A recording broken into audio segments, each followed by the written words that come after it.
La terreur et le chaos à Katmandou après le séisme de magnitude 7,8 qui a frappé le Népal, défiguré sa capitale et déjà fait des milliers de victimes.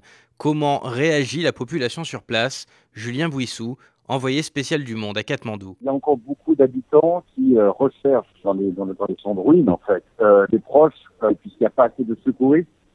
Donc, ils essayent de chercher les proches avec les moyens du bord, parfois avec des pioches, à la main. Quand on circule dans les rues de Katmandou, il n'y a pas beaucoup de secouristes, en fait. La nuit a été difficile.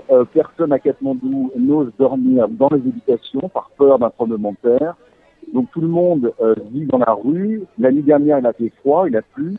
Donc les gens se réfugient, soit dans les parcs, dans les jardins, ou même dans les carrefours, sur les places, sur les trottoirs, en fait. En plus des opérations de secours direct, de déblaiement dans l'espoir de retrouver des survivants, il faut donc aider les habitants de Katmandou à faire face aux conséquences du séisme. Alain Lapierre, responsable des urgences de l'ONG CARE au Népal, nous explique comment il vient en aide aux Népalais. La situation reste très très précaire et quand même un peu choquante sur Katmandou et pour l'instant donc on peut vraiment accélérer notre soutien en termes d'eau, d'hygiène et assainissement et également au niveau des abris, quoi.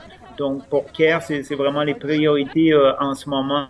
On est en train d'accélérer sur Katmandou et maintenant aussi d'ouvrir sur l'intérieur où il y a jusqu'au moment où on se parle, il y a très peu d'évaluations qui ont été faites. Donc on n'a pas encore le tableau de la situation et on peut imaginer que la situation va être malheureusement beaucoup pire que sur Katmandou. À l'heure où nous enregistrons cette vidéo, le bilan a déjà fait 4000 victimes, un chiffre qui devrait continuer d'augmenter.